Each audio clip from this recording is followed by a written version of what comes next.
దేని పిల్లారా, రక్షకుడు అనేవాడు ప్రజల్ని ఏం చేయాలి అంటే పాపము నుండి ఏం చేయాలి? పూర్తిగా, కొంచెం కొంచెం కాదు. అంటే తూర్పుకు పడమరకు ఎంత దూరమో, దాన్ని బైబిల్ అంటుంది. తూర్పుకు పడమరకు ఎంత దూరమో ఆయన మన పాపాలకు మనకి ఏం చేశారు చెప్పండి? అంత దూరం చేసేవాడే రక్షకుడు అవుతాడు. స్తోత్రం.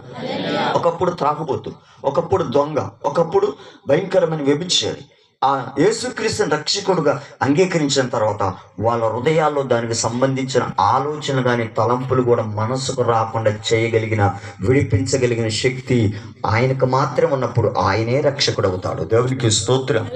ఒకప్పుడు పాపాన్ని ప్రేమించేవాడు, పాపాన్ని ఏం చేసేవాడు? హత్తుకునేవాడు.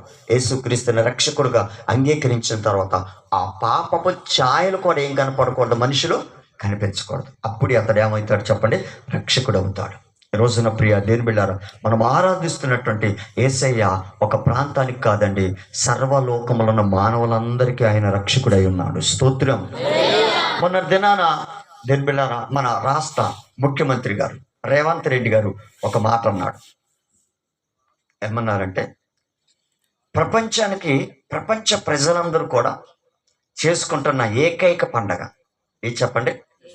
క్రిస్మస్. ప్రపంచ ప్రజలందరూ, నేను ఒక సామాన్యమైన వ్యక్తి కాదండి, ఒక రాష్ట్రాన్ని పరిపాలిస్తున్నటువంటి ఒక ముఖ్యమైన వ్యక్తి, రాష్ట్రాన్ని నడిపిస్తున్న ఒక ప్రాముఖ్యమైనటువంటి వ్యక్తి, రాష్ట్రాన్ని అంతటా కూడా తన చేతుల్లో రిమోట్ చేస్తున్నటువంటి వ్యక్తి అన్నమాట. ఏంటంటే ప్రపంచంలో ఉన్న ప్రజలందరూ చేసుకుంటున్న ఏకైక పండుగ ఏదైనా ఉన్నదంటే అది ఏది చెప్పండి?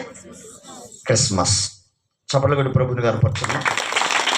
ఎందుకయ్యా ప్రపంచ ప్రజలు మాత్రమే ఈయన జన్మను అత్యంత వైభవంగా, అత్యంత ఘనంగా, ఎందుకయ్యా ప్రజలు ఆయనను మాత్రమే, ఆయన జన్మను పురస్కరించుకొని మహా వేడుకగా లేక గొప్ప సంగతిగా ఎందుకు ఆరాధిస్తున్నారు, ఎందుకు గణపరుస్తున్నారంటే ప్రపంచాలలో ఉన్న ప్రజలందరి హృదయాల్లో ఉన్న చెడుతనాన్ని, పాపాన్ని, చీకటినంతటిని తీసివేయగలిగిన రక్షకుడు ఆయనే ప్రభు అయిన యేసుక్రీస్తు.